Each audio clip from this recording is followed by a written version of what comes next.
Dr. Elena Santos stood before the Galactic Assembly, her heart pounding but her voice steady. 500 representatives from across the cosmos stared down at her from their floating platforms, their various anatomies expressing everything from curiosity to obvious disdain. She was humanity's first representative to address the full assembly, and the weight of that responsibility pressed down on her shoulders like a gravitational anomaly.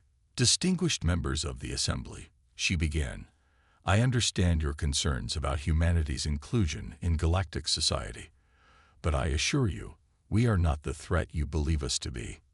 A ripple of what might have been laughter moved through the chamber.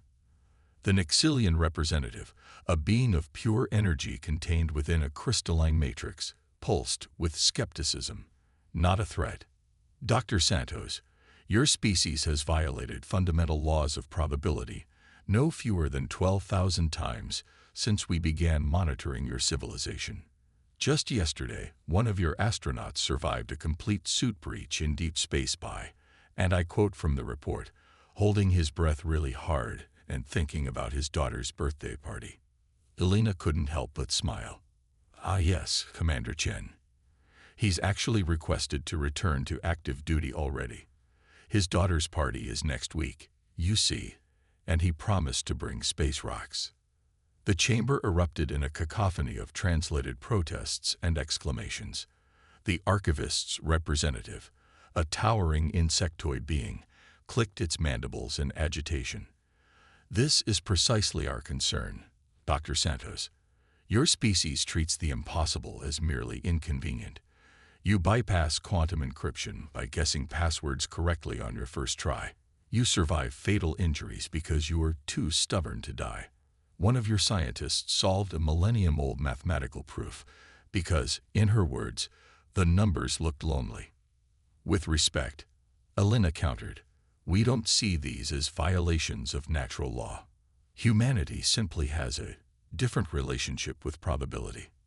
The High Chancellor, a being of such advanced evolution that they appeared as a shifting pattern of iridescent geometries, moved forward. Perhaps a demonstration would help clarify matters. "Dr. Santos, we have prepared a simple test. Before you stands a quantum-locked container. Inside is a particle in perfect superposition. The odds of correctly guessing its spin state are exactly 1 in 1 billion. Would you care to hazard a guess?" Elena knew this was a crucial moment. The assembly had specifically chosen a test that should be impossible to beat, even with advanced technology. They wanted to observe the human factor in action. She thought about her daughter back on Earth, about all of humanity waiting to join the galactic community, about the countless stars they had yet to explore. She took a deep breath and spoke the first number that felt right. The container chimed and opened, causing several assembly members to recoil in shock. The High Chancellor's geometric patterns froze in what could only be described as disbelief. That was correct. Not just correct. You somehow caused the particle to retroactively adjust its quantum state to match your guess. This is theoretically impossible." Elena shrugged. Sometimes impossible things just need a little encouragement. The chamber fell into stunned silence, broken only by the sound of the Nixilian representative's containment crystal cracking slightly from stress. "But how?" The High Chancellor's pattern swirled in confusion. "What is the mechanism?" "That's what we've been trying to explain," Elena said, her voice gentle but firm. "Humanity doesn't have a mechanism. We don't manipulate probability. We ignore it when it gets in our way. It's not a power or an ability. It's just us." The archivist's representative leaned forward. "Our preliminary studies suggest that human consciousness somehow exists partially outside normal causality. You don't break the rules of reality. You simply refuse to acknowledge them as binding. It's as if your entire species has an evolutionary blind spot regarding the word impossible." "That does sound like us," Elena agreed, "though I prefer to think of it as having an expanded definition of possible." The High Chancellor's patterns shifted to what Elena had learned to recognize as their thinking configuration. "This presents us with an unprecedented situation. Your species cannot be contained. Attempts at isolation would likely fail in statistically impossible ways. You cannot be controlled. Probability itself bends around your stubborn refusal to be limited. Traditional methods of species integration are clearly insufficient. Elena saw her opening. Then perhaps it's time for some impossible solutions. Humanity doesn't want to disrupt galactic society. We want to join it. Yes, we do things differently. Yes, we sometimes make probability cry in a corner. But think of the possibilities. We could help solve problems that have plagued the galaxy for millennia. We could explore regions of space thought impossible to reach. We could. You could destabilize the entire fabric of reality. The Nixilian representative interrupted, their crystal housing now showing multiple stress fractures. Or, Elena countered, we could help reality become more flexible, more inclusive, more possible. The High Chancellor was silent for a long moment, their patterns shifting through configurations never before seen in the assembly chamber. Finally, they spoke.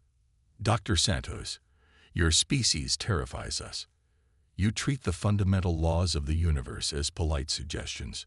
You survive things that should be unsurvivable, achieve things that should be unachievable, and do so with a casualness that borders on offensive.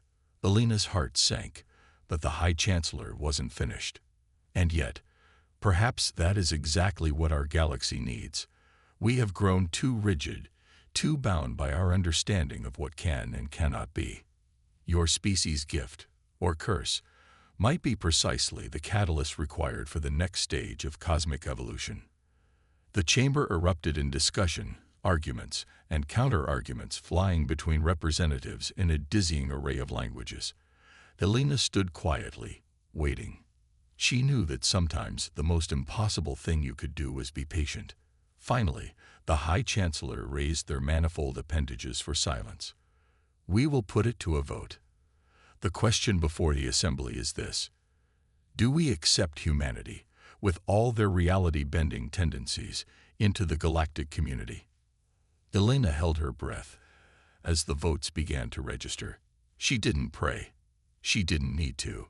She just believed with all her heart that the impossible was about to become possible. After all, that's what humans do best. The Galactic Science Institute was the most advanced research facility in known space, its laboratories equipped with technology that would make even the most sophisticated human research centers look like children's chemistry sets. Today, those laboratories were focused on a single subject: understanding the human anomaly. Dr. 6427, lead researcher of xenophysiology, monitored the endless stream of data flowing across his consciousness interface. His crystalline form refracted light in patterns that indicated deep confusion, a state he'd grown uncomfortably familiar with since beginning this project. Subject 47 has done it again. His assistant, a hyper-intelligent cloud of plasma contained in a magnetic field, reported. She solved the quantum maze in 3 seconds. That's impossible. Zix 427 responded automatically, then caught himself. No, wait, scratch that. How did she do it this time? She says, and I quote, I just followed the path that looked the friendliest. The quantum maze was designed to be unsolvable. Its paths literally didn't exist until they were observed. And even then, they shifted based on probability fields that should have been impossible for organic minds to track. Yet somehow, Sarah Chen, a human high school physics teacher who had volunteered for the study, had treated it like a morning stroll. Bring up the sensor readings, Zix 427 ordered. The data materialized around him in complex three-dimensional patterns. This can't be right. According to these readings, she's not actually interacting with the quantum fields at all. She's just walking. And reality is rearranging itself to match her expectations.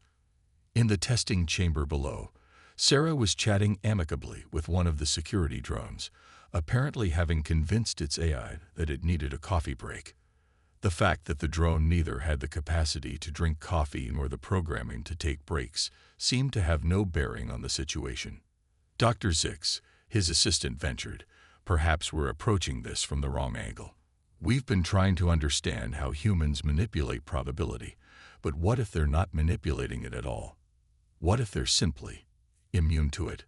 Before Zix 427 could respond, alarms began blaring throughout the facility. Red warning symbols flashed across his data feeds. What now? He demanded. It's Subject 23, Marcus Wong. He was in the temporal isolation chamber. But what? He got bored and went to the cafeteria.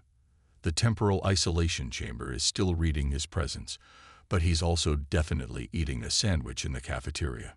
He's somehow managing to be in two places at once without creating a temporal paradox. Zix 427's crystalline form flickered in exasperation.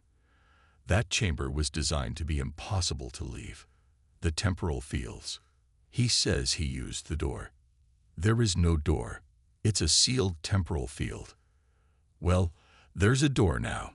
Apparently, he needed one, so the assistant's plasma form swirled in what might have been a shrug. Zix 427 felt the distinct sensation that his understanding of the universe was cracking. Again, this had been happening with increasing frequency since the human studies began. "Get me the High Chancellor," he said finally. "They need to know what we've discovered." "What exactly have we discovered?" "That's just it. We haven't discovered anything. We've only confirmed that humans operate on a fundamentally different level than we previously thought possible. They're not breaking the rules of reality. They're operating on a different rule set entirely." The data screens around them shifted to show other test subjects. There was Dr. James Peterson, who had accidentally proven 3 unprovable mathematical theorems while trying to solve a crossword puzzle. Maria Gonzalez, who had walked through a solid wall because she was running late for lunch and didn't have time for physical barriers. Tom Chung, who had survived in the vacuum of space for 17 minutes because he was pretty sure his environmental suit was working fine, despite it being visibly damaged. "Look at these readings," Zix 427 indicated. "Their consciousness doesn't just exist in normal spacetime. It's as if they're partially phased into some other dimension where our laws of physics are more suggestible." "But that's not even the strangest part," his assistant noted. "They don't seem to realize they're doing anything unusual. To them, this is just Tuesday." The screen showed Sarah again, now teaching the security drone how to play cat's cradle with a piece of string. She had apparently manifested from nowhere. The drone, despite having no fingers, was somehow managing to participate. "The High Chancellor is responding," the assistant announced. The air shimmered as the High Chancellor's geometric patterns materialized in the laboratory. They observed the scenes playing out on the screens in silence for a moment. "Your findings?" they asked finally. "Humans don't break physics," Zix 427 reported. "They negotiate with it. Their consciousness somehow exists in a state that allows them to what? To convince reality to be more flexible. They don't do this consciously or maliciously. They simply exist in a state of permanent possibility, where the line between can and cannot is more of a suggestion than a rule." The High Chancellor's patterns shifted in what might have been concern. "And you believe this ability cannot be replicated or controlled?" "I believe attempting to control it would be like trying to control the concept of hope," Zix 427 responded. "It's not a power or a technology. It's an inherent aspect of their consciousness, as natural to them as breathing." "Then we must decide," the High Chancellor mused, "whether their presence in the galaxy represents a threat or an opportunity." Below them, Sarah had somehow convinced the quantum maze to play tic-tac-toe with itself, while Marcus simultaneously existed in 3 different places, all of them apparently enjoying different flavors of ice cream. "With respect, High Chancellor," Zix 427 said, "I don't believe we get to decide. Humanity is already here, already changing things just by existing. The question isn't whether they're a threat or an opportunity. The question is, how do we adapt to a universe that suddenly has room for the impossible?" The High Chancellor's patterns swirled thoughtfully. "Continue your research, Doctor. But perhaps it's time we stopped trying to understand humans through our lens of possibility and started learning how to see through theirs. As they disappeared, Zix 427 turned back to his screens, watching as reality continued to bend and flex around his human subjects, who remained cheerfully oblivious to the fundamental laws of physics they were casually rewriting. In the cafeteria, Marcus Wong finished his sandwich, existing in 3 places at once, and wondered what was for dessert. The universe, as it had learned to do around humans, simply sighed and adjusted accordingly. The emergency session of the Galactic Security Council was not going well. Ambassador Krell, representing the Containment Coalition, slammed his phalangeal appendages against the quantum-stabilized podium. They must be stopped. His voice resonated through the chamber's perfect acoustics. Just yesterday, the human child accessed the Library of Infinite Knowledge, our most secure facility, because, and I quote, the books looked lonely. The chamber erupted in murmurs. The Library of Infinite Knowledge was protected by temporal locks, quantum barriers, and consciousness filters. It should have been impossible to even locate it, let alone enter. High Counselor Vex, their bioluminescent form, pulsing with calm patterns, raised an appendage for silence. And what damage did this child cause? Krell's exoskeleton flushed with frustration patterns. She reorganized the forbidden texts by genre and left little drawings in the margins. That's not the point. The point is. The point, interrupted Dr. Elena Santos, humanity's representative, is that Lucy Harper, age 8, thought some books needed company. And the universe agreed. That's exactly what we're talking about. Krell's translator nearly overloaded with his agitation. Reality doesn't work that way. Reality cannot work that way. And yet, Elena smiled. It does, at least around us. The Arcturian delegate, a being of pure mathematics, projected a series of complex equations into the air. Our models predict that continued human integration into galactic society will result in a 47% increase in probability anomalies. The fabric of space-time itself is becoming more malleable. Good, Elena said simply. Good. Krell's translator actually sparked. How can the fundamental destabilization of reality be good? Because, Elena explained, as if to a child, reality needs to breathe sometimes, to stretch, to grow. You've all been so focused on maintaining order that you've forgotten that the universe itself evolved from chaos. The chamber fell silent as her words resonated. Even Krell seemed momentarily at a loss. High Counselor Vex's bioluminescence shifted to a contemplative pattern. Dr. Santos, surely you understand our concerns. Your species doesn't just bend rules.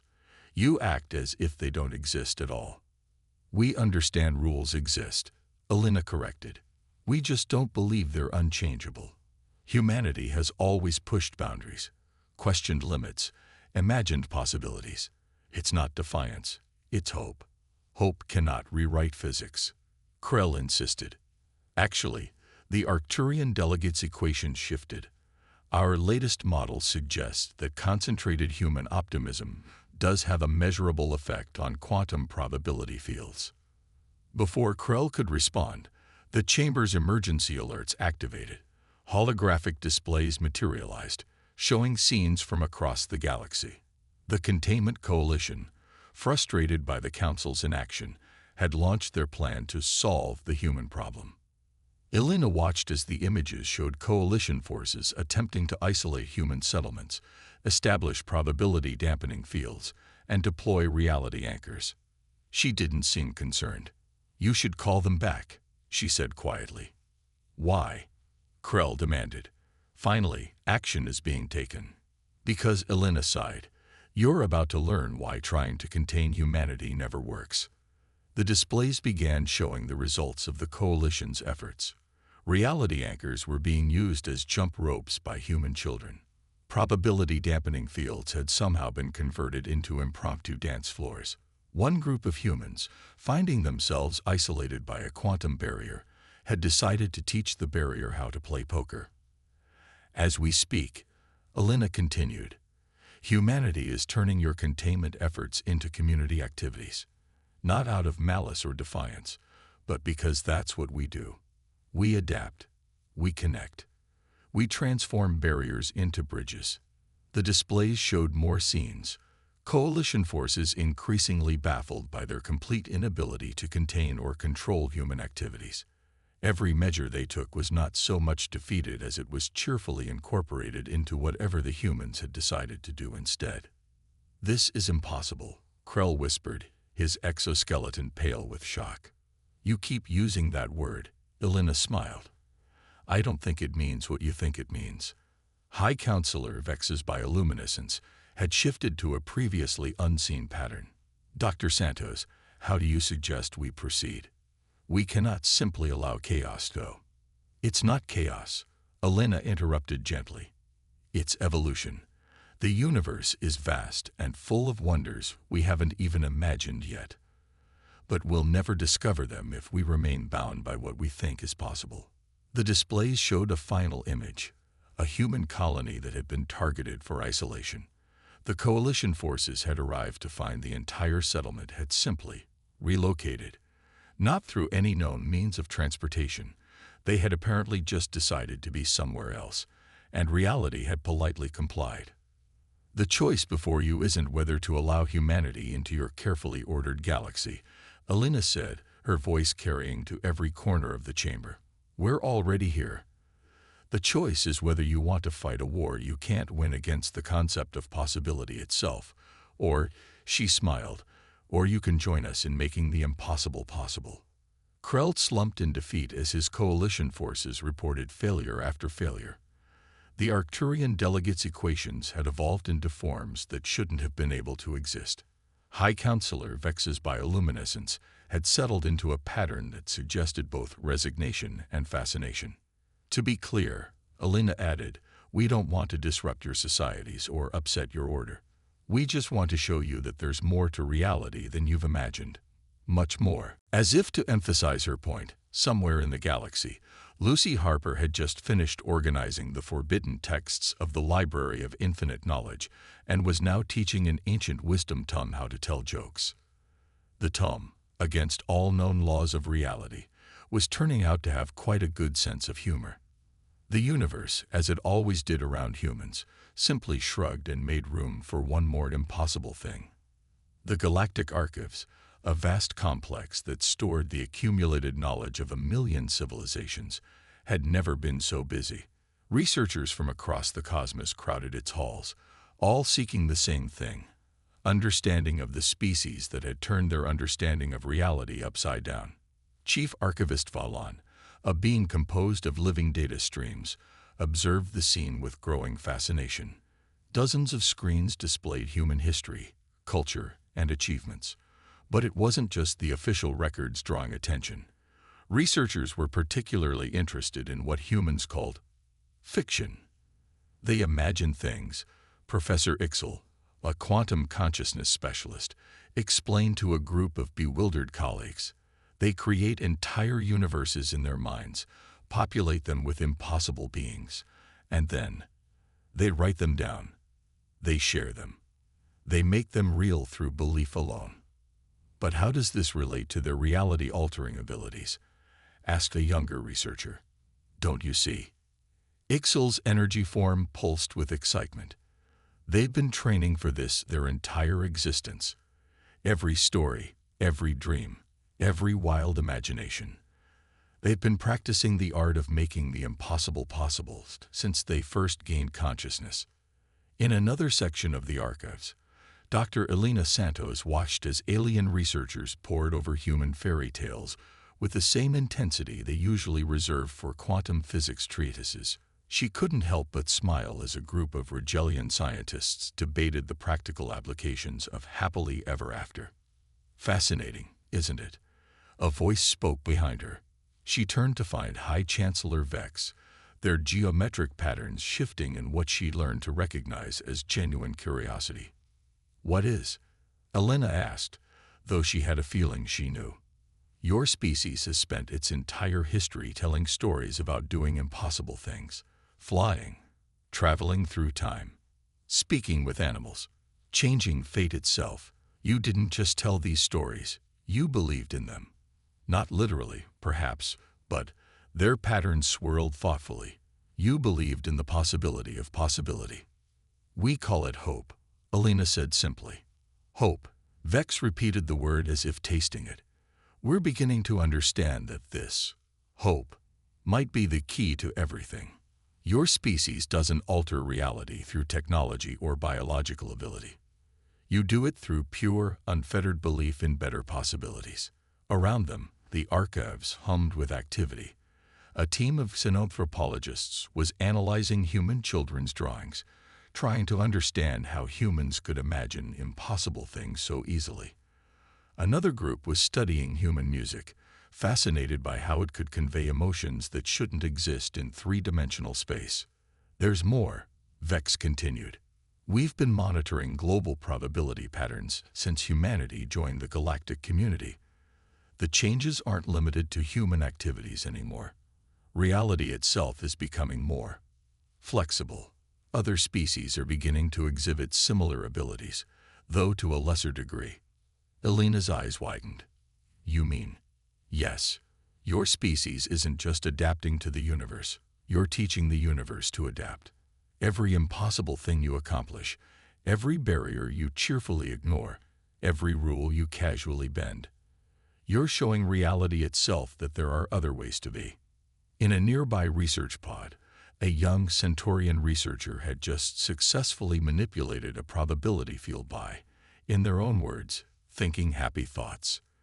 They seemed as surprised as anyone else. We thought you were a problem to be solved, Vex admitted. A danger to be contained. Now we're beginning to think you might be the solution to questions we didn't even know to ask. Alina watched as more screens lit up around them, showing human achievements throughout history. But now, interspersed with these were new recordings, alien species beginning to exhibit similar traits. A Proximan architect had designed a building that shouldn't have been able to stand, but did. A vegan artist had created colors that couldn't exist, but now did. It's spreading, she realized. Not just our abilities, but our way of thinking.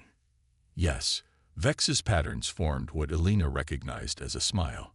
Your greatest contribution to the galaxy isn't your ability to bend reality.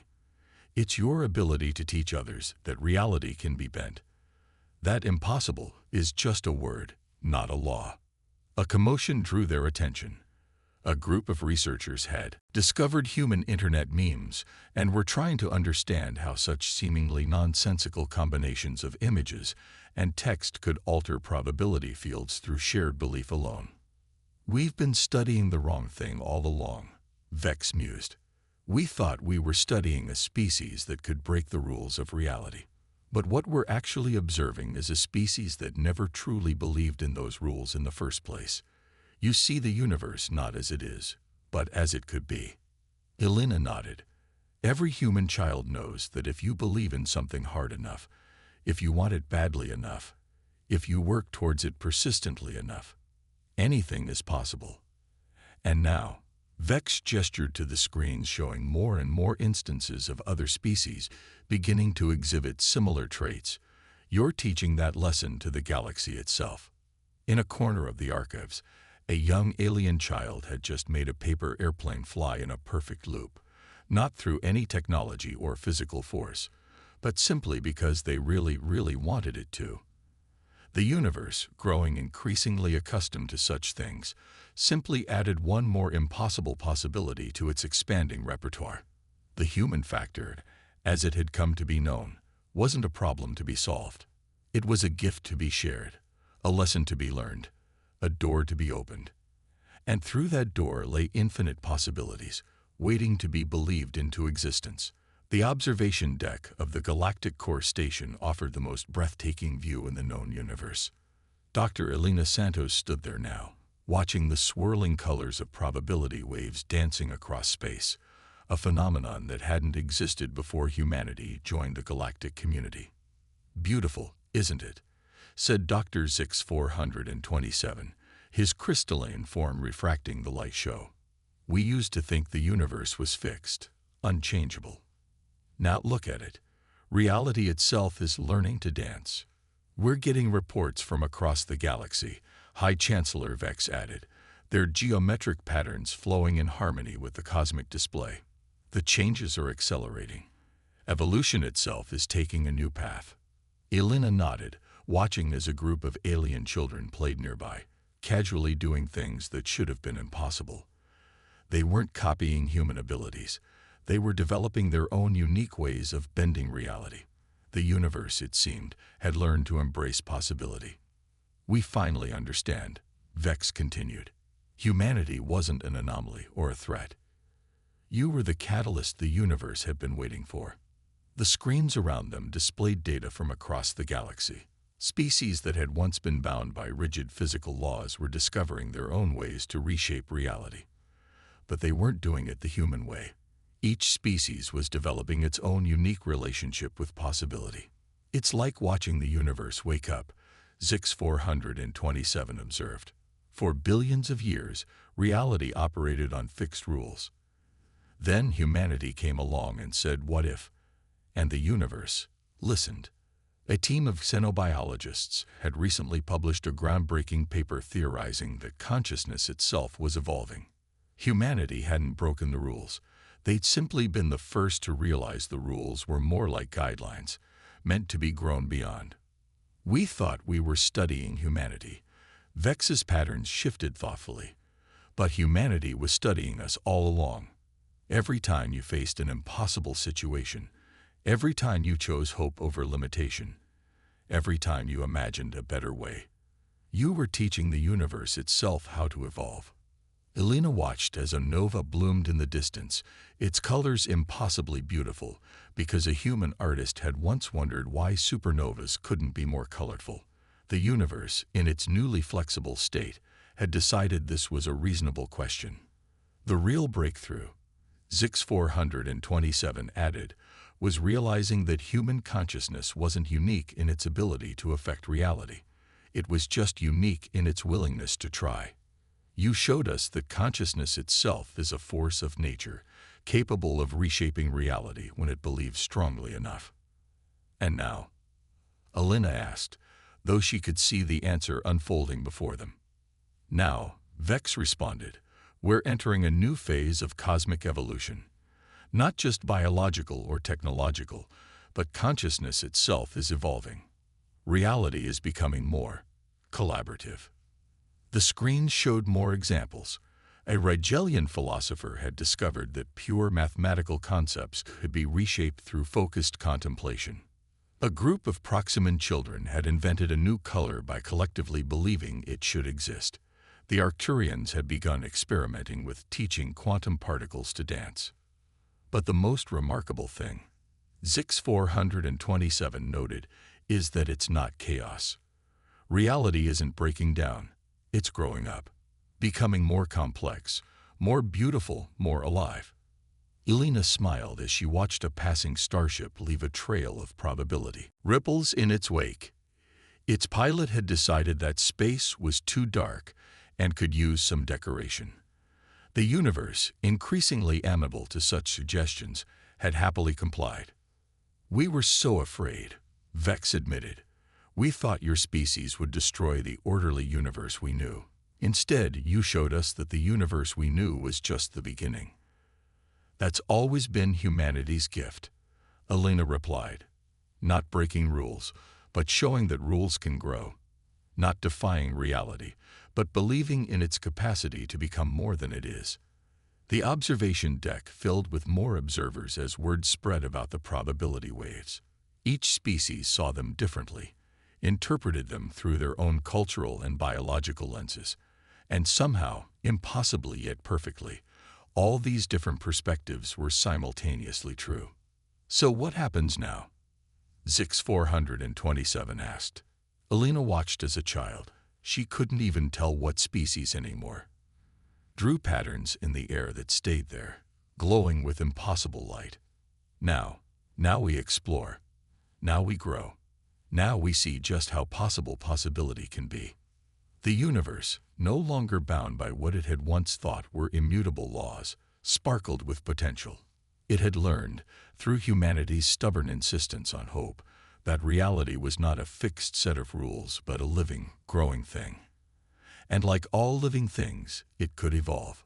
Somewhere in the vastness of space, a young consciousness was wondering why gravity always had to pull down, why time only moved in one direction, why dreams couldn't be as real as atoms.